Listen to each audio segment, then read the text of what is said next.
সম্মানিত ভাইরা, সূরা মুজাম্মিল এটি মক্কি সূরার অন্যতম একটি সূরা। মহাগ্রন্থ আল কোরআনের ৭৩ নম্বর সূরা। ১১৪টি সূরার যে সিরিয়াল রয়েছে, সূরা ফাতিহা, বাকারা, এরকম করে ৭৩ নম্বর সূরা হচ্ছে সূরা মুজাম্মিল, যেটি 29 পারায় রয়েছে।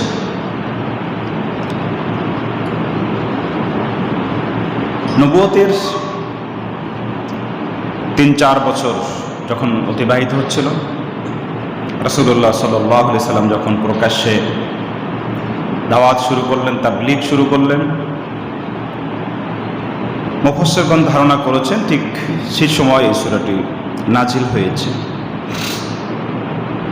সূরাটির নামকরণ করা হয়েছে মুজাম্মিল শব্দ দিয়ে। কোরআনুল কারীমের সূরাগুলোর নামকরণের দুইটি বিষয়কে কেন্দ্র করে নামকরণ করা হয়। একটি হচ্ছে ওই সূরার ভিতরে থাকা কোনো একটি শব্দ নিয়ে, আর না হয় ওই সূরার বিষয়বস্তুকে কেন্দ্র করে নামকরণ করা হয়ে থাকে। তবে অধিকাংশ সূরাই, হাতে গোনা দু একটি সূরা ছাড়া সব সূরাগুলোই সূরার মধ্য থেকে কোনো শব্দকে চয়ন করে আল্লাহ রাব্বুল আলামিন নামকরণ করেছেন। আর এই নামকরণ করার উদ্দেশ্য হলো সহজেই যাতে করে এই বিষয়বস্তুকে খুঁজে পাওয়া যায়। ওই নামের ভিতরে কোনো মাহাত্ম্য নেই বা গুরুত্ব নেই, এটি জাস্ট সহজেই খুঁজে পাওয়ার জন্য এই আয়াতগুলো কোথায় আছে, অমুক সূরায় আছে, ঠিক এরকম, বা পাড়াগুলো এরকমই ভাগ করা হয়েছে। এটা নামের সাথে বা নাম দিয়ে তেমন কোনো বিষয়বস্তুকে নির্ধারণ করা হয়নি। মুজাম্মিল এই শব্দ দিয়ে আল্লাহ রাব্বুল আলামিন সূরাটি নামকরণ করেছেন। এই সূরাটিতে 20টি আয়াত রয়েছে। মুফাসসিরগণ বলছেন যে 19 নম্বর আয়াত পর্যন্ত মক্কায় নাজিল হয়েছে, বিষয়বস্তু তাই বলছে। আর 20 নম্বর আয়াতটি মদিনায় নাজিল হয়েছে। সেখানে যে বিষয়বস্তু রয়েছে এগুলো মুফাসসিরদের কথা, ওনারা যখন তাফসীর লিখতে গেছেন তখন ভাগ করতে গিয়েই এটা হয়েছে। তবে অধিকাংশের মত হচ্ছে এই সূরাটি হচ্ছে মাক্কি। আর আমি আগেই আপনাদেরকে বলেছিলাম যে মাক্কি সূরা হলো হিজরতের আগের যত সূরা আয়াত নাজিল হয়েছে সবগুলো হচ্ছে মাক্কি। সেই হিসাবে সূরা মুজাম্মিলও মাক্কি সূরা হিসেবে স্বীকৃতি পেয়েছে। মক্কার সূরাগুলোর প্রধান কাজ ছিল, বৈশিষ্ট্য ছিল যে সেখানে তাওহীদ, আখিরাত এবং রিসালাত নিয়ে কথা হয়েছে। এবং মাদানী সূরাগুলোতে সেখানে সমাজনীতি, রাজনীতি, পারিবারিক নীতি, অর্থনীতি, সকল বিষয়গুলো, সমর নীতি সহ সব কিছুই মদিনায় আল্লাহ রাব্বুল আলামিন নাজিল করেছেন। মাদানী সূরাগুলোতে সেগুলি রয়েছে। একটি রাষ্ট্রীয় কাঠামো কিভাবে হবে, তার স্তরগুলো কিভাবে বিন্যস্ত হবে, সেখান থেকে শুরু করে একেবারে মানুষের দৈনন্দিন জীবনের প্রতিটি অধ্যায়, প্রতিটি বিষয়ে মাদানী সূরাগুলোতে আলোচনা করা হয়েছে। 2টি রুকু রয়েছে সূরাটিতে, 1 থেকে 19, এটি একটি রুকু। আর শুধুমাত্র 20 নম্বর আয়াত দিয়েই আরেকটি রুকু করা হয়েছে।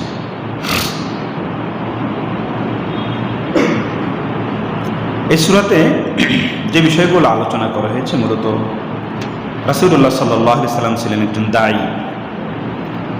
আল্লাহ রাব্বুল আলামিনের পক্ষ থেকে দায়িত্বপ্রাপ্ত একজন ব্যক্তি, যিনি তাওহীদের এই কথাগুলো মানুষের কাছে পৌঁছিয়ে দিবেন, মানুষের কাছে তাবলীগ করবেন আল্লাহর এই কথাগুলো। তার প্রশিক্ষণের জন্য আল্লাহ রাব্বুল আলামিন এখানে কিছু কথা বলেছেন। এটি একটি বিষয়। যেমন প্রথম আয়াতে আল্লাহ রাব্বুল আলামিন সেখানে বলছেন যে কুমিল লাইলা ইল্লা কালিলা, রাতের কিছু অংশ বাদ দিয়ে বাকি সময়টুকুন আপনি দাঁড়িয়ে থাকুন। এই দাঁড়িয়ে থাকা মানে এমনি নয়, এখানে কেনায়া অর্থ করা হয়েছে যে কুমিল লাইলা ইল্লা কালিলা, রাতের কিছু অংশ বাদ দিয়ে আপনি আপনার রবের জন্য নামাজে দাঁড়িয়ে যান, সালাতে দাঁড়িয়ে যান। মাক্কি সূরাগুলোর শাব্দিক যে আগে বৈশিষ্ট্য বলেছিলাম যে একটি শব্দ দিয়ে অনেক ব্যাখ্যা, একটা শব্দের মধ্যে অনেক কথা লুকিয়ে থাকে। এগুলো হচ্ছে কবিতার মতো। কবিতার প্রতি শব্দে শব্দে যেরকম ব্যাখ্যা থাকে, মক্কি সূরাগুলো ঠিক সেরকম। আল্লাহ রাব্বুল আলামিন তার রাসূলকে রিসালাতের যে দায়িত্ব দিয়েছেন, সেই দায়িত্ব পালন করার জন্য যে সাহসিকতা, যে হিম্মত দরকার, এই প্রশিক্ষণ আল্লাহ রাব্বুল আলামিন রাসূলকে দিয়েছে। সূরা মুজাম্মিলে সেরকম একটি প্রশিক্ষণের কথা বলা হয়েছে, একটা বিষয়বস্তু সেটা আছে। এরপর আরেকটি বিষয় আলোচনা করা হয়েছে যে দিনের এই তাবলীগ করতে গেলে, তাওহীদের এই কথা জমিনে বলতে গেলে পরে যে জুলুম বা নির্যাতন শুরু হবে বা শুরু হয়ে গেছে। রাসূল যখন এই সূরা মুজাম্মিল যখন নাজিল হয়, তৃতীয় বা চতুর্থ বর্ষে যখন দাওয়াতের কাজ কিছু প্রকাশ্যে এসে গেছে, তখনই সাহাবীদের উপরে জুলুম নির্যাতন শুরু হয়েছে। হযরত বিলাল, খাব্বাব, খুবাইব, আম্মার, ইয়াসার রাদিয়াল্লাহু তাআলা আনহু, হযরত সুমাইয়া রাদিয়াল্লাহু তাআলার শাহাদাত, এগুলো তখন প্রকাশিত হয়েছে। এই ক্ষেত্রে কি করতে হবে? আল্লাহ রাব্বুল আলামিন সেই বিষয়বস্তু এখানে আলোচনা করেছেন। সবর ইখতিয়ার করতে বলছেন।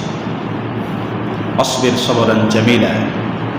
আল্লাহ রাব্বুল আলামিন উত্তমভাবে ধৈর্য ধারণ করতে বলছেন। জুলুম এবং নির্যাতনের কারণে যাতে করে তাবলীগ থেকে পিছিয়ে না যায়, ধৈর্য ধারণ করে।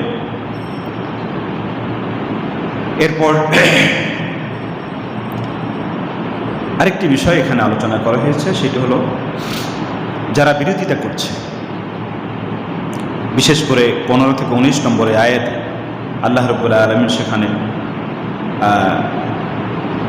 যারা বিরোধিতা করছে তাদেরকে ফেরাউন, বিশেষ করে ফেরাউনের সেই বিষয়টা মক্কা সবার কাছে পরিচিত ছিল।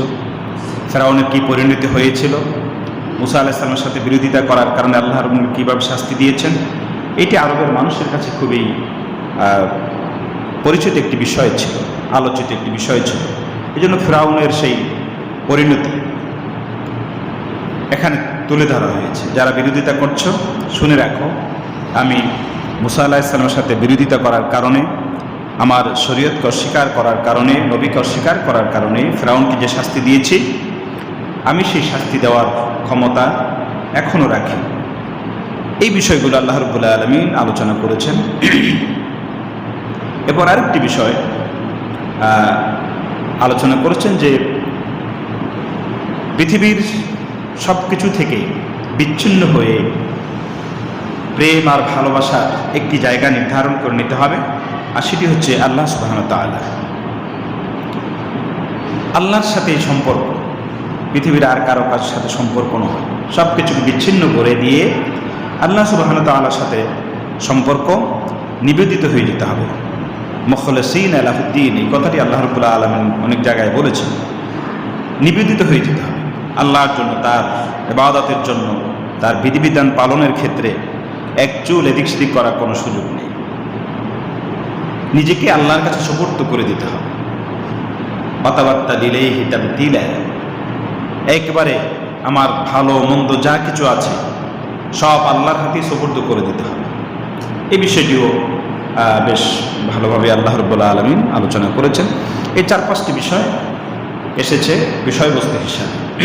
সম্মানিত ভাইরা, আমরা প্রথম যে আয়াতটি আল্লাহ রাব্বুল আলামিন রাসূলকে উদ্দেশ্য করে বললেন, ইয়া আইয়ুহাল মুযাম্মিল, হে বস্ত্র আচ্ছাদিতকারী ব্যক্তি। মুফাসসিরগণ বলছেন এটি নিজে ইখতিলাফ রয়েছে যে কখন এই বিষয়টি হয়েছে। রাসূলকে রাসূল নাম না ধরে ইয়া আইয়ুহান নবী অথবা ইয়া আইয়ুহার রাসূল না বলে ইয়া আইয়ুহাল মুযাম্মিল কেন বলেছেন, এটি নিয়ে মুফাসসিরদের মাঝে বিভিন্ন রকমের কথা রয়েছে। কেউ কেউ বলছেন যে রাসূলুল্লাহ সাল্লাল্লাহু আলাইহি সাল্লাম ভীত সন্ত্রস্ত হয়ে, জড়সড় হয়ে তিনি কম্বল মুড়ি দিয়ে শুয়েছিলেন। আবার অনেকের মত হচ্ছে যে বিষয়টি এরকম নয়। কারণ পরে আয়াতে আল্লাহ রাব্বুল আলামিন বলছেন কুমিল লাইল, আপনি রাতে দাঁড়িয়ে যান। তাহলে বোঝা যাচ্ছে যে রাসূলুল্লাহ সাল্লাল্লাহু আলাইহি ওয়াসাল্লাম নিত্যদিনের কাজ সেরে, খাওয়া দাওয়া সেরে, ইবাদত বন্দেগী যা করার যতটুকু আল্লাহর পক্ষ থেকে আদেশ এসেছে, তখন হয়তো 5 ওয়াক্ত সালাতের এরকম নির্ধারিত সময় আসেনি, শুয়ে গেছেন। ঠিক সেই সময় আল্লাহ রাব্বুল আলামিন তার এই শুয়ে যাওয়াকে, রাসূলুল্লাহ সাল্লাল্লাহু আলাইহি ওয়াসাল্লামের শুয়ে যাওয়াকে আল্লাহ বলছেন না, শুয়ে গেলে চলবে না, আপনাকে দাঁড়িয়ে যেতে হবে। অর্থাৎ আমার সাথে আপনার একটা নিবিড় সম্পর্ক, একটা বন্ধুত্বের সম্পর্ক, আপনার সাথে কথোপকথন নামাজের মধ্যে। এই যে আমরা নামাজ পড়ি, সালাত আদায় করি, এটি আল্লাহ রাব্বুল আলামিনের সাথে আমরা আসলে কথা বলছি। আসসালাতু মিরাজুল মুমিনিন, সালাত হচ্ছে মুমিনদের জন্য মেরাজ। মেরাজে গিয়ে রাসূলুল্লাহ সাল্লাল্লাহু আলাইহি ওয়াসাল্লাম যেভাবে আল্লাহর সাথে কথা বলেছেন, আমরাও নামাজে সেভাবে আল্লাহর সাথে কথা বলছি, যদিও আমরা অনুধাবন করতে পারছি না, বুঝতে পারছি না আমরা কি বলছি, আল্লাহর সাথে কি কথোপকথন করছি। এত তাড়াহুড়া করে আমরা সালাত আদায় করি যে আল্লাহ বুঝতে চাইলেও যেন বুঝতে পারে না যে আমরা কি বলি। এত তাড়াহুড়ো করে নামাজ পড়ি, তাসবিহগুলো এত দ্রুত পড়ি। এরকম নয়, সালাত হতে হবে নিবিড়ভাবে, সুন্দরভাবে, যত সুন্দর করা যায়, কেরাত যত লম্বা করা যায়, তাসবিহগুলো যত বেশি ধীর স্থিরভাবে করা যায়, সেভাবেই সালাত আদায় করা। সালাত হচ্ছে আল্লাহ রাব্বুল আলামিনের সাথে সম্পর্কের সবচেয়ে উত্তম মাধ্যম। আল্লাহর বন্ধু হওয়ার জন্য, আল্লাহর ওলি হওয়ার জন্য, আল্লাহর প্রিয় হওয়ার জন্য সালাত হচ্ছে সবচেয়ে উত্তম মাধ্যম। এখন তো আমাদের দেশে সালাত ছাড়াও, সালাত আদায় করে না, নামাজ পড়ে না, এরকম অনেক আল্লাহর ওলি হয়ে গেছে। মানুষ বানিয়ে দিয়েছে আল্লাহর ওলি, খানকা টানকা খুলে বসে আছে, নামাজ পড়ে না, মুরিদরাও নামাজ পড়ে না। শয়তানের দোসরদের যা হওয়ার কথা তাই, পীরও যেরকম মুরিদও সেরকম। সালাত আদায় করে না, নামাজ পড়ে না একজন মানুষ, সে কখনো আল্লাহর ওলি হতে পারে না, সে হচ্ছে শয়তানের ওলি। আউলিয়া আর শয়তান, কোরআনে যেভাবে আউলিয়া আল্লাহই বলছেন, সেই সাথে আল্লাহ রাব্বুল আলামিন আউলিয়া আর শয়তানও বলেছেন। কাজেই সালাত বাদ দিয়ে, শরিয়াত বাদ দিয়ে কেউ আল্লাহর ওলি হতে পারে না। এগুলো হচ্ছে মানুষদেরকে ধোঁকা দিয়ে, ভণ্ডামি করে পয়সা উপার্জনের একটি পন্থা। এই জন্য আপনাদেরকে সতর্ক হতে হবে। সতর্ক খোলা, ছতর নেই, ঠিকমতো কাপড় চোপড়ও পরে না, লোকেরা মনে করে আল্লাহর ওলি হয়ে গেছে। কিছু মানুষ এরকম আছে, মজনু হয়ে গেছে, পাগল হয়ে গেছে, তাদের প্রতি আমরা সদয় হব। এরকম হতে পারে অনেক মানুষ কোনো না কোনো কারণে সেই পাগল হয়ে যায়, তার ব্রেনে আর কোনো কিছু কাজ করে না। আপনি লুঙ্গি একটা পরাই দিয়েছেন, দেখবেন সে খুলে ফেলছে। তারপরে শীত গরম ঠান্ডা সে বুঝতে পারে না, এটা তার ব্রেন নষ্ট হয়ে গেছে। তাদের প্রতি সহনশীল হতে হবে। এটি বড়ই কঠিন একটি অসুস্থতা, একটি রোগ, মানুষ পাগল হয়ে যায়। এই জন্য আল্লাহ রাসূল সাল্লাল্লাহু আলাইহি ওয়াসাল্লাম দোয়া করতেন, মাজনু হওয়া থেকে, পাগল হওয়া থেকে তিনি আল্লাহর কাছে দোয়া চাইতেন, আল্লাহুম্মা ইন্নী আউযু বিকা মিনাল বারাসি ওয়াল জুনুন। এই যে জুনুন, পাগল হয়ে যাওয়া, সেখান থেকে মাজনু। তো এই সালাত বাদ দিয়ে, শরিয়া বাদ দিয়ে আল্লাহর ওলি, তারপরে এই লোকগুলো মারা গেলে তাদের কবর পাকা করে বিজনেসের যে ব্যবস্থা, এর সাথে মোমেনের কোনো সম্পর্ক নেই। আল্লাহর ওলি হওয়ার জন্য প্রথম শর্ত হলো সালাত আর তাহাজ্জুদ বাদ দিয়ে আল্লাহ রাব্বুল আলামিনের সাথে গভীর সম্পর্ক, এটা কল্পনা করা যায় না। আপনি 5 ওয়াক্ত নামাজ পড়তেছেন, এটি আপনার ডিউটি। এটি ডিউটি, ইমানের দাবি হচ্ছে আপনি 5 ওয়াক্ত সালাত আদায় করা। এরপর আল্লাহর সাথে প্রেমের একটি বন্ধন সৃষ্টি করার জন্য সালাত, তাহাজ্জুদ, এটি অভ্যাস করতে হবে। এটি আমাদের পারিপার্শ্বিক অবস্থা এমন হয়ে গেছে, আপনি ইচ্ছা করলেও তাহাজ্জুদে অভ্যস্ত হওয়া যায় না। আপনি যদি 10টার ভিতরে ঘুমাতে পারেন তাহলে রাত 3টায় 3:30টায় ঘুম থেকে ওঠা যায়। কারণ একজন মানুষ স্বাভাবিকভাবে 5 ঘন্টা না ঘুমালে পরে এটা তার পরবর্তী জন্য কষ্টকর হয়ে যায় দিনের কাজ করা। আমাদের শারীরিক দৈহিক শক্তি ওইরকম নয়। হযরত আয়েশা রাদিয়াল্লাহু তাআলা আনহাকে জিজ্ঞাসা করা হয়েছিল রাসূলুল্লাহ সাল্লাল্লাহু আলাইহি সাল্লামের দৈহিক শক্তি সম্পর্কে। মা আয়েশা রাদিয়াল্লাহু তাআলা বলছেন যে রাসূলুল্লাহ সাল্লাল্লাহু আলাইহি সাল্লামের দৈহিক শক্তি 70 জন পুরুষের সমান ছিল। সুবহানাল্লাহ। কাজেই আমরা চেষ্টা করলেও ওইটা সম্ভব নয়, তবে যতটুকু পারা যায়, বিশেষ করে যে রমজান আসছে, রমজানে তারাবিগুলো পড়া, এরপর সেহরি খেতে একটু আগে ওঠা, সে সময় 4 রাকাত 6 রাকাত সালাত আদায় করা,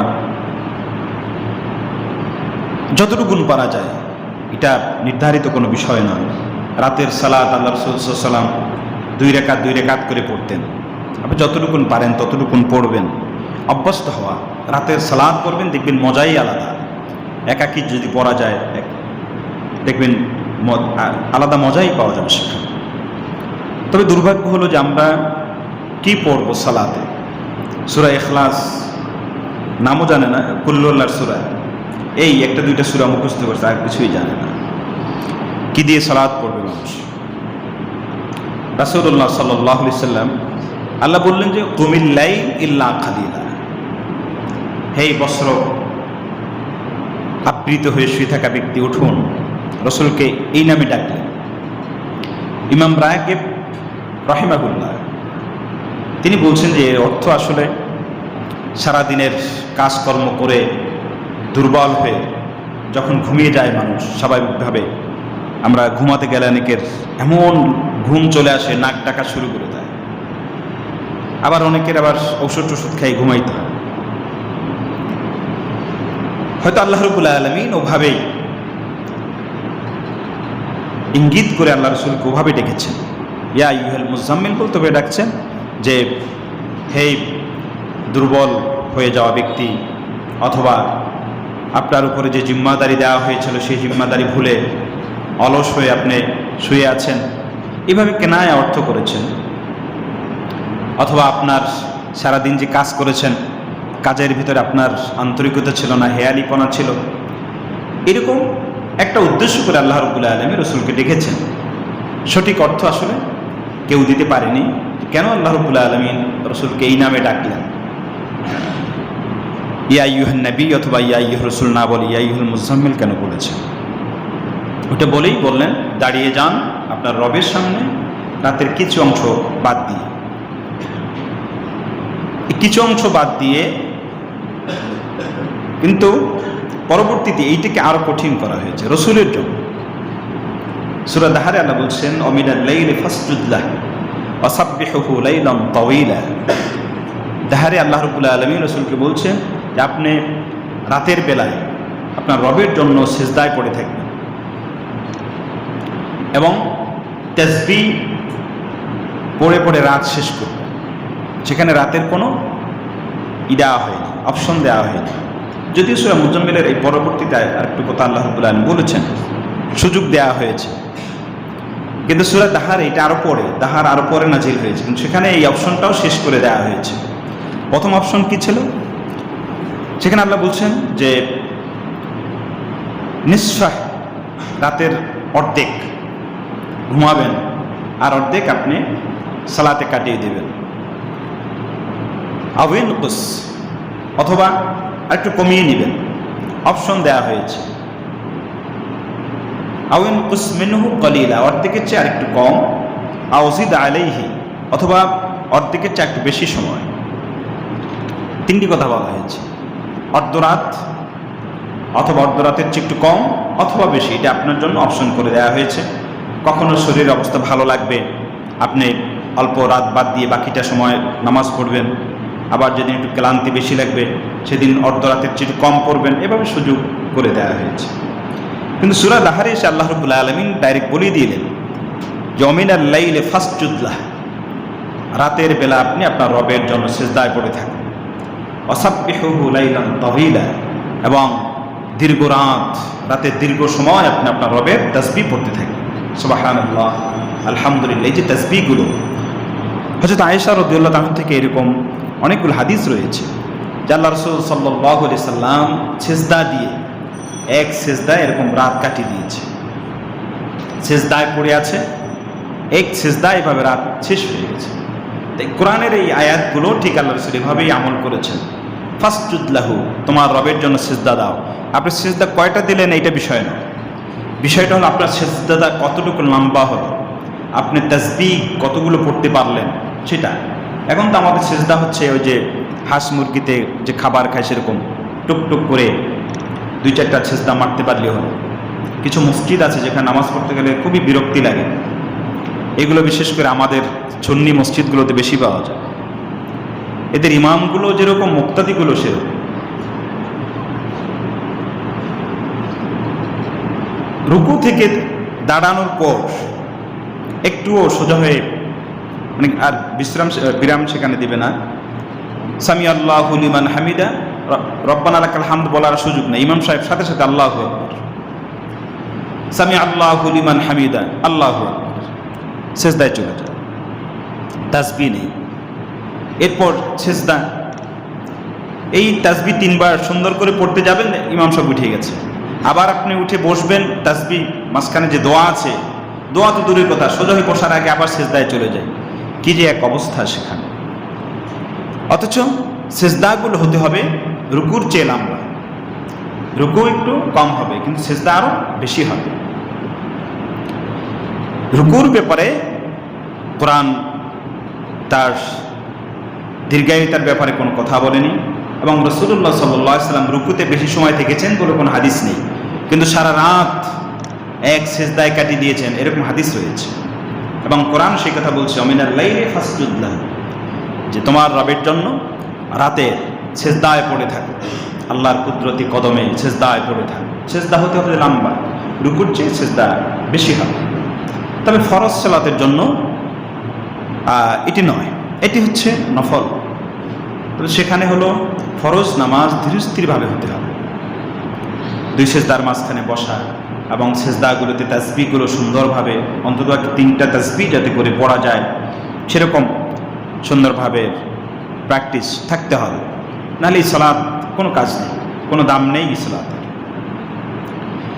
তো রাসূলুল্লাহ সাল্লাল্লাহু আলাইহি সাল্লাম আল্লাহর মনোনীত পয়গম্বর, নবী, রাসূল।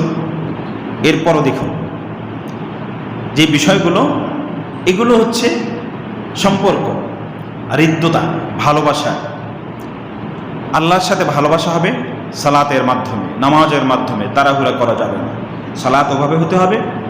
আর বিশেষ করে রাতের সালাত, এখন রাত কি পড়বে, ফজরের নামাজ অনেকেই পড়ে না। পারিপার্শ্বিক অবস্থা এমন হয়ে গেছে আমাদের, যান্ত্রিক এই দুনিয়ার অবস্থা মানুষের এমন হয়ে গেছে, আপনি ইচ্ছা করলেও রাত 10টায় ঘুমাতে পারবেন না।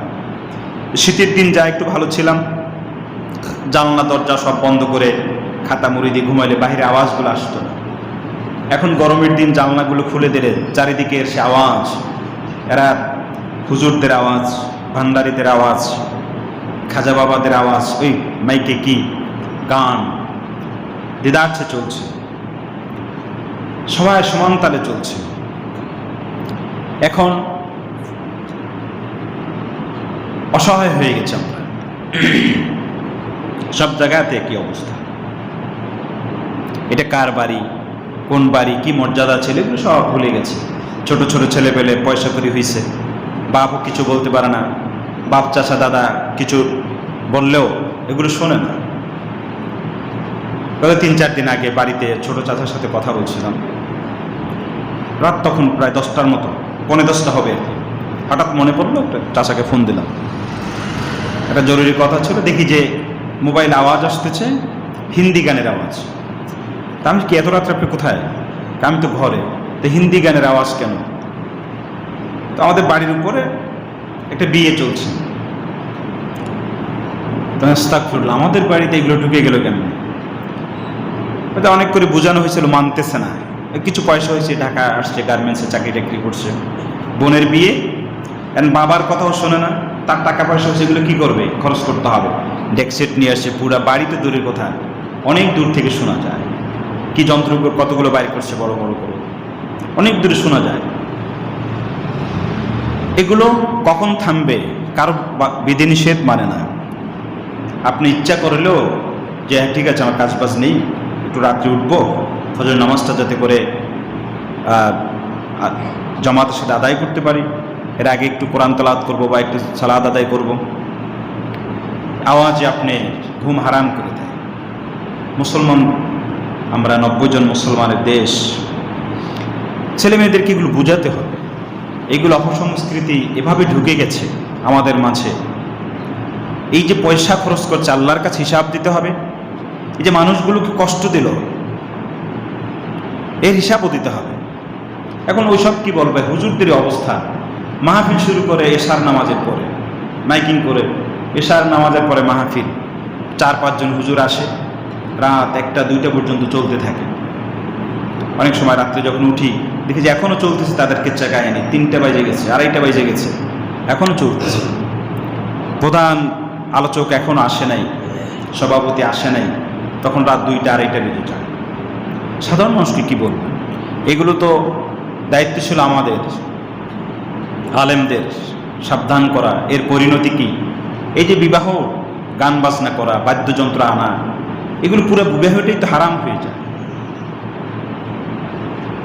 কেন? এর মধ্যে কি আছে? কেন করছেন? নিজের একটা শরীয়সম্মত একটা বিয়েকে আপনি হারাম করে দিলেন। এগুলো সাবধান হতে হবে এই বিষয়ে। আমাদের প্রিয় ভাইরা, বলছিলাম যে তাহাজ্জুদের এই সালাত অত্যন্ত গুরুত্বপূর্ণ। নবীর জন্য আল্লাহ রাব্বুল আলামিন এটা বাধ্যতামূলক করে দিয়েছেন। সূরা বনী ইসরাঈল আসছে, আল্লাহ বলছেন ওয়ামিনাল লাইলি ফাতাহাজ্জাদ বিহি নাফিলাতান লাক। আপনার জন্য তাহাজ্জুদের নামাজকে অতিরিক্ত বাধ্যতামূলক করে দেওয়া হলো। ফরজের পরে এটা আপনার জন্য বাধ্যতামূলক, এটা উম্মতে মুহাম্মাদের জন্য নয়, আমাদের জন্য বাধ্যতামূলক নয়। তবে আল্লাহ রাব্বুল আলামিন বৈশিষ্ট্য বলছেন, এই সূরা শেষেই রয়েছে অতাইফাতুম মিনাল মুমিনিন, মুমিনদের একটি অংশ আপনার এই কর্মসূচিকে তারা গ্রহণ করে নিয়েছে, অর্থাৎ তারাও এখন তাহাজ্জুদের জন্য ছুটে আসে মসজিদে নববীতে, ঘরে বসে যে যেখানে পাচ্ছে তাহাজ্জুদের অভ্যস্ত তারা হচ্ছে। তো প্রিয় ভাইরা, এই জন্য আমরা রসুলকে যদি ভালোবাসি, মহব্বত করি, এমনি মুখে মুখে শুননি আমি রসুলকে মহব্বত করি, মদিনা ভুলতে পারি না, ভোলা যায় না, কে বলছে তোমাকে ভুলতে? পৃথিবীর কোনো মুমিন আল্লাহ রসুলকে কোনোদিন ভুলতে পারবে না। এটা গান বলার কি আছে? আমল করো। গান গাচ্ছ রাত 2টা বাজে, ও মদিনা তোমায় ভুলতে পারি না। তোমার এই গানের কারণে একজন মানুষ রসুলের সেই সুন্নাহ, তার নফল নামাজগুলো পড়তে পারছে না, ঘুমাতে পারছে না, কিসের মদিনার কথা বল? সম্মানিত ভাইরা, এরপর আল্লাহ রাব্বুল আলামিন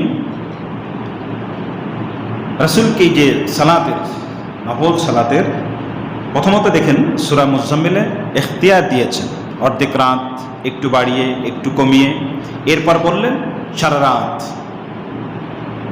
হযরত আয়েশা রাদিয়াল্লাহু তাআলা আনহাকে জিজ্ঞাসা করা হয়েছিল রাতের সালাত সম্পর্কে। তিনি বলছিলেন যে রাসূলুল্লাহ সাল্লাল্লাহু আলাইহি ওয়াসাল্লামের সালাতের কথা তোমাদেরকে কি বলবো, এটি ছিল খুবই চমৎকার, খুবই চমৎকার ছিল। তিনি ধীর স্থিরভাবে কোরআন তেলাওয়াত করতেন, এরপর এতটা সময় তিনি দাঁড়িয়ে থাকতেন, আমরা মনে করতাম যে তিনি বোধহয় সারা রাত ক্যাম করেই শেষ করবেন। এরপর রুকুতে যেতেন, দীর্ঘ সময় রুকুতে থাকতেন, মনে হতে যেন তিনি রুকুতেই কাটিয়ে দেবেন।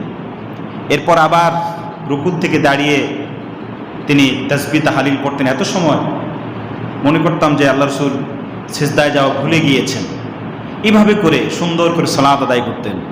এক সিজদায় হযরত আয়েশা বলছেন, মা আয়েশা রাদিয়াল্লাহু তাআলা বলছেন যে আমি এক রাতে আল্লাহ রাসূল এত লম্বা সিজদায় পড়ে আছেন, কোনো লড়াচড়া নেই, আমি ভয় পেয়ে গেলাম যে রাসূলের কোনো ওফাত হয়ে গেল কিনা। আমি রাসূলুল্লাহ সাল্লাল্লাহু আলাইহি ওয়াসাল্লামের পা ধরে নাড়া দিয়েছিলাম, মানে বোঝার জন্য। তিনি আল্লাহ রাসূল বুঝতে পারছেন যে আমি দীর্ঘ সময় সিজদায় আছি, আয়েশার সেখানে একটা পেরেশানি আছে, এজন্য তিনি পা নাড়িয়ে একটু সংকেত দিয়েছেন যে না, আমি আমার রবের কুদরতি কদমে সিজদায় আছি, আমি দুনিয়ার থেকে চলে যাইনি। কি ছিল সেই সিজদা? এরকম করে সালাত নফল নামাজগুলো পড়েছেন। এই নফল নামাজ আবার যে তেলাওয়াত করবে, কোরআন তেলাওয়াত, সেটা কীরকম হতে হবে? পরে আয়াতে আল্লাহ শিখতে বলছেন ওয়ারাত্তিলিল কুরআনা তারতিলা। আপনি যে কোরআন পড়বেন, সালাতে যে কোরআন পড়বেন, এইটি তারতিলের সাথে পড়তে হবে। তারতিল, তারতিল শব্দের অর্থ হচ্ছে তাসবিহ। যেটা আমাদের ইমাম সাহেবরা ফরজ সালাতে যেভাবে পড়ে, নফলও ঠিক এরকম হতে হবে, সবসময় একই রকম থাকতে হবে। আপনি প্রকাশ্যে টেনে টেনে পড়লেন সুন্দর করে, আবার যখন কাউকে শুনাইতে হচ্ছে না, মুসল্লিরা শোনে না, দেখবেন এরকম অনেক মসজিদ আছে। মাগরিবের নামাজ আপনি পড়তে যাবেন, এশার নামাজ, প্রথম 2 রাকাত কি সুন্দর একেবারে টাইনা টুইনা অবস্থা খারাপ করে দেয়, কিন্তু শেষের 2 রাকাত পড়তে যাবেন যে আপনি সূরা ফাতিহা শেষ করতে পারবেন না, অর্ধেক পড়া যাবে, এর ভিতরে ইমাম সাহেব রুকুতে চলে যায়। অথচ এই লোক যখন জাহিরি প্রকাশ্যে যখন কিরাত পড়েছে, প্রথম 2 রাকাত যখন পড়েছে, কি সুন্দর কিরাত, ওয়ালাদ দল্লিনে টানতেছিল, মনে পুরো মসজিদ কাঁপতেছে। এই লোকই যখন দ্বিতীয় 2 রাকাত পড়লো, তৃতীয় এবং চতুর্থ রাকাত, সেখানে আপনি সূরা ফাতিহা শেষ করতে পারবেন। সূরা ফাতিহা নামাজে পড়া না পড়ার ব্যাপারে ইখতিলাফ রয়েছে। আমাদের মাযহাব বলল ইমাম যেটা পড়তেছেন সেটাই মুসল্লির জন্য যথেষ্ট, কিন্তু অন্য মাযহাব বলছে না, সবাইকেই সূরা ফাতিহা পড়তে হবে। তবে যেই কিরাতগুলো শোনা যায় না, যেই কিরাতগুলো শোনা যায় না, ইমাম সাহেব যেটা চুপি চুপি পড়েন, সেখানে পড়াটাই উত্তম। আমি পড়ি, কারণ তখন মন অন্যদিকে চলে যায়, আপনি সূরা ফাতিহাটা পড়ে নেবেন। না পড়লে আপনি যে ইমাম সাহেবের সাথে পড়ছেন, ইমাম সাহেব আগে রুকুতে চলে গেছে, ইমামকে ইত্তেবা করবেন, যতটুকু শেষ হয়েছে সেখানে শেষ করবেন, আর না হয়তো আপনি রাকাত এলোমেলো হয়ে যাবে। ইমামকে যদি রুকুতে পাওয়া না যায়, দেখো যে আপনি ওয়ালাদ দল্লিন আমিন পড়তে পড়তে ইমাম সাহেব রুকুতে উঠে আসছে, আপনার নামাজ বরবাদ হয়ে যাবে, নষ্ট হয়ে যাবে। এই জন্য ইমামকে ইত্তেবা করতে হবে, যেটুকুন পড়ছেন বাকিটা ছেড়ে দেবেন ইমামের উপরে। কেন এরকম করে আল্লাহ ভালো জানে। সালাত কিরাতগুলো যখন মুসল্লিরা শুনবে তখন ঠিকঠাকভাবে পড়বে, মুসল্লিরা শুনবে না আর ঠিকভাবে পড়ে না, এইটি হওয়া উচিত নয়। সালাত আদায় হচ্ছে না এগুলো দিয়ে। বিশেষ করে নফল নামাজ, এই যে তারাবির নামাজ আসতেছে আমাদের দেশে, একেবারে 99% মসজিদগুলোতে তারাবি হয় না, মানে সালাত হয় না। তারাবি তো হয়, তারাবি হয়ে যাবে, রাকাত গুনতেছে, 1 রাকাত 2 রাকাত 3 রাকাত, এত দ্রুত পরে হাফেজ সাহেবের অনেক সময় রাকাতই ভুলে যায়, মুসল্লিরাও ভুলে যায় কত রাকাত হয়েছে, কী হয়েছে, ঝামেলায় পড়ে যায়। এর কারণ হচ্ছে তাড়াহুড়া করা। সালাতে তাড়াহুড়া করা যাবে না। ইমাম সাহেবরা 2 রাকাত পড়বে, একটু পানি পান করবে, এরপর আবার পড়বে, এভাবে করে ধীরস্থিরভাবে মুসল্লিরও পানি নিয়ে আসবে, বা প্রয়োজনে দীর্ঘ সময় মসজিদে থাকবে, কিছু খাবার নিয়ে আসবে, কিছু খেজুর নিয়ে আসবে, যাতে করে ধীরস্থিরতা থাকে। এখন দেখা গেল সালাম ফিরানো শেষ, আবার দাঁড়াই গেল, শুধু চলতে আছে স্পিড, এরকম স্পিড দিয়ে সালাত হবে না। হাফেজ সাহেবরা যেগুলো পড়ে, প্রতিটি শব্দ যদি বোঝা না যায়, তাহলে ওই যিনি তেলাওয়াত করছেন কারি সাহেব, তার উপরে আল্লাহর পক্ষ থেকে লানত। রাসূলুল্লাহ সাল্লাল্লাহু আলাইহি সাল্লাম বলছেন যে কোরআন তারপরে লানত দেয়। রুব্বা কারিয়িন ইয়াকরাউল কুরআন ওয়া ইয়ালআনুহু, এমন অনেক কারি রয়েছে যারা কোরআন তেলাওয়াত করে আর কোরআন তাকে অভিসম্পদ করে, তার জন্য আল্লাহর কাছে ধ্বংস কামনা করে। এই লোক কারা? যারা তাসবিহ মানে না, লাহান বুঝে না, হুলস্থুল করে পড়তে থাকে, কোথায় মাখরাজ, কোথায় গুন্না, কোথায় মত, কিছুই দেখে না, শুধুই পড়তে আছে। প্রথম পৃষ্ঠার প্রথম শুরু করছে, শেষে গিয়ে মাউন লাউনকে টান দেয়, যে মুসল্লিরা বোঝায় হুজুরে শেষ হয়েছে, সবাই প্রস্তুতি গ্রহণ করে, মাঝখানে কি পড়ছে কিছুই বোঝে না। আমি একবার এইভাবে আলোচনা করতে গিয়ে এক জায়গায় এক লোকটা বললো যে হুজুর আমরা তো এমনও বুঝি না কোরআন। আমি যে আপনি বুঝেন না, আপনার হাফেজ সাহেব কিছু বুঝে না। হাফেজ সাহেব কি বুঝে? তোতা পাখির মতো। পাখি কালেমা পড়ে। অনেক বাসায় দেখবেন পাখি সালাম দেয়, পাখি বিসমিল্লাহ বলে, তাকে যা শেখানো হয়েছে। আমাদের হাফেজরা হচ্ছে ওই রকম, এরা কোরআন বুঝে না। কোরআন যদি ঠিকই বুঝে বুঝে পড়তো, কাবা শরীফের ইমামদেরকে দেখেন যখন কোরআন তেলাওয়াত করে কান্নায় বুক ভেসে যায়। এবং শুধু ওনারা নয়, যারা কোরআন বুঝে পিছনে এরাও দেখবেন কান্নায় করতে করতে বেহুশ হয়ে যায়। কোরআন বুঝে ওরা। আমাদের যে হাফেজরা ম্যাক্সিমাম হাফেজ, হাতে গোনা একজন দুইজন পাবেন যারা হেফজ করার পরে তারা তাফসির নিয়ে পড়ালেখা করেছে, কোরআন পড়েছে, কোরআন বুঝেছে, এরকম হাতে গোনা 2-4 জন পাবেন। আর সব হাফেজগুলোই আর আগাতে পারে না। যেন হাফেজও বুঝে না, আপনিও বুঝবেন না, কথা এটা নয়। কথা হচ্ছে যে তার তিলের সাথে যদি তেলাওয়াত করা না হয় আপনার নামাজ হচ্ছে না, এটা বুঝতে হবে আগে। আপনি বুঝেন আর না বুঝেন, তেলাওয়াত যদি সহি না হয় তাহলে আপনার নামাজ হচ্ছে না। তো নামাজ না হলে আপনি কষ্ট করে সারাদিন রোজা রাখলেন, অফিস থেকে আসলেন, কষ্ট করে নামাজ পড়লেন, নামাজই হলো না। এরপর মাস শেষ হয়ে গেল, আপনি বিভিন্ন বাড়িতে গিয়ে টাকা পয়সা কালেকশন করে হুজুরদেরকে বিশাল একটা মোটা অঙ্কের টাকাও দিয়ে দিলেন, 50-60 হাজার 70 হাজার। এখন তো প্রতিযোগিতা চলে, অনেক মসজিদে 1 লাখ টাকা পর্যন্ত দেয় হাফেজ সাহেবকে। হাফেজ কি পড়ছে? তা নামাজই তো হয় নাই, কি পড়ালো আপনাকে? আপনার সব বরবাদ হয়ে গেছে। এজন্য হাফেজ রাখতে হবে।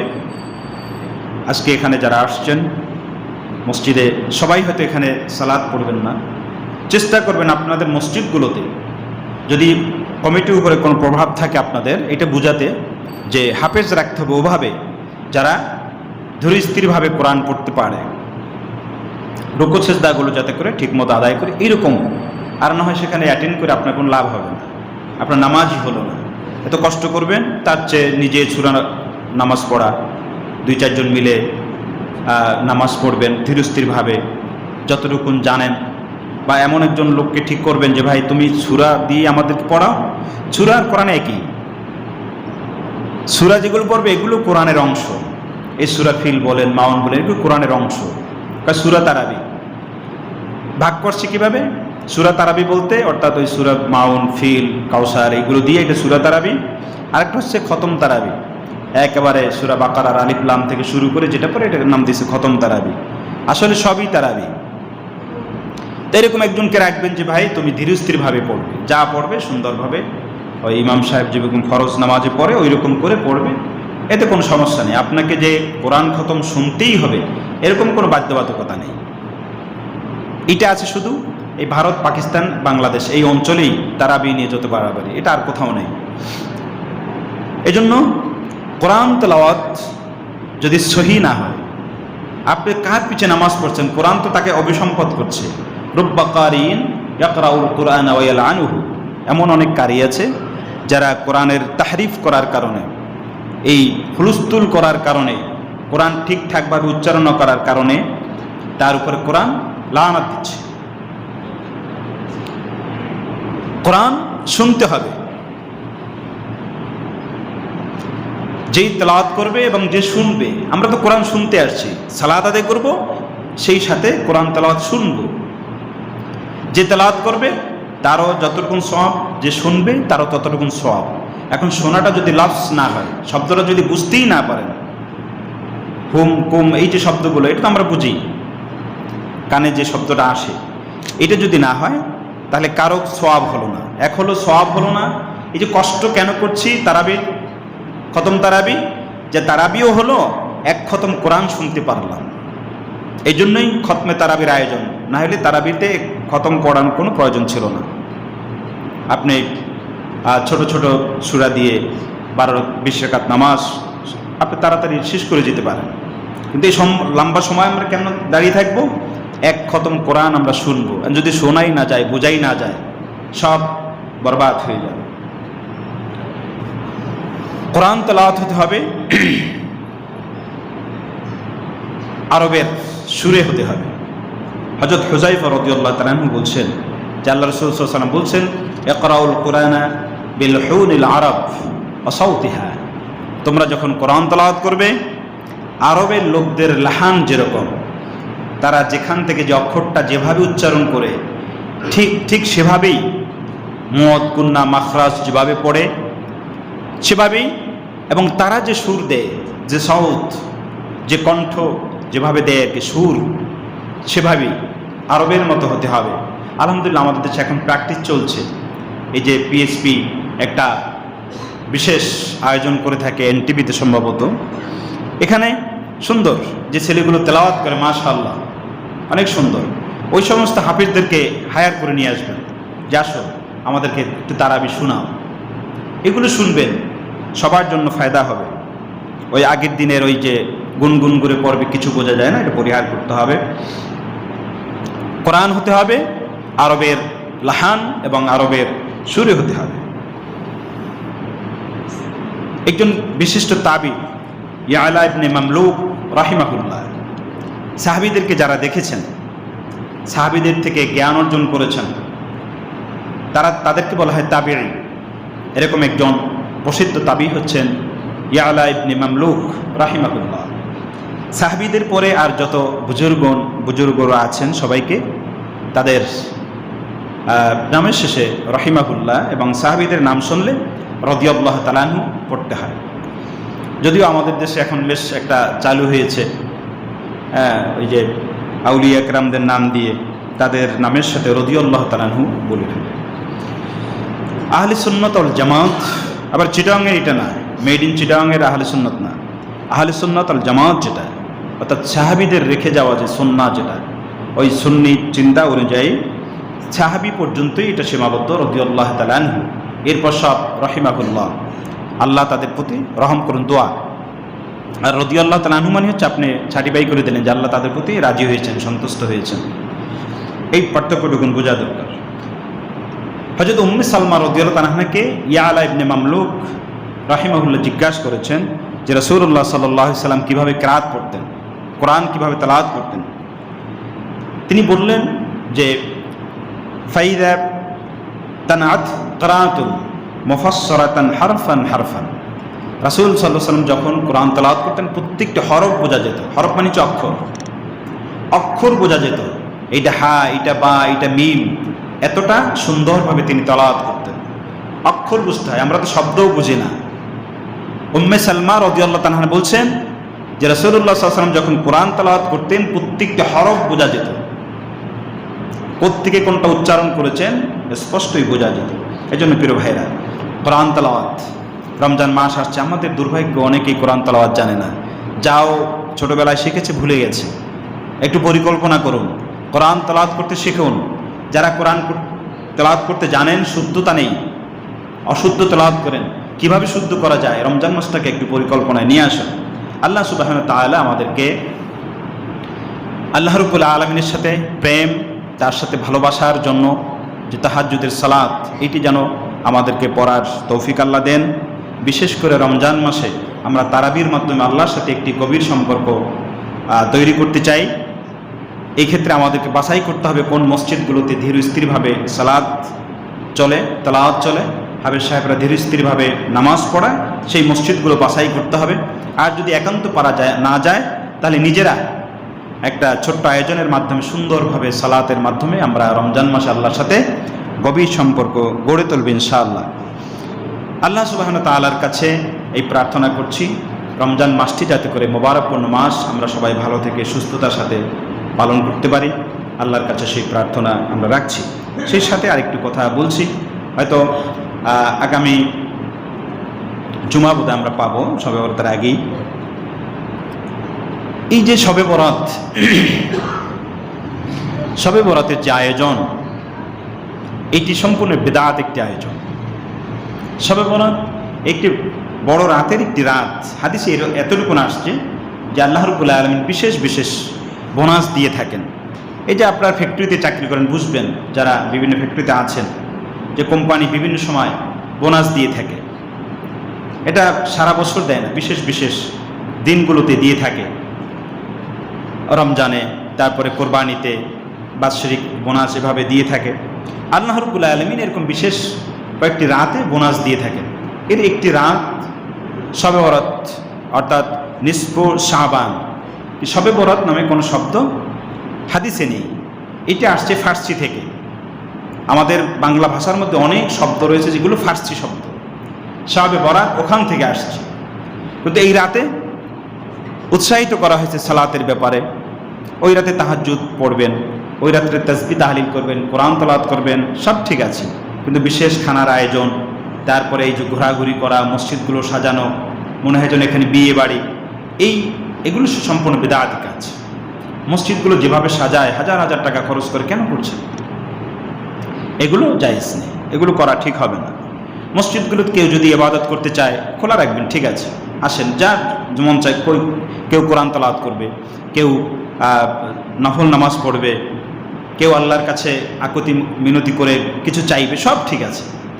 এগুলোর ব্যাপারে হাদিস ইশারা দিচ্ছে যে এগুলো সব ঠিক আছে। কিন্তু আপনি মসজিদ সাজাবেন, খানা দানার আয়োজন করবেন, এগুলো কোনো কিছুই নেই।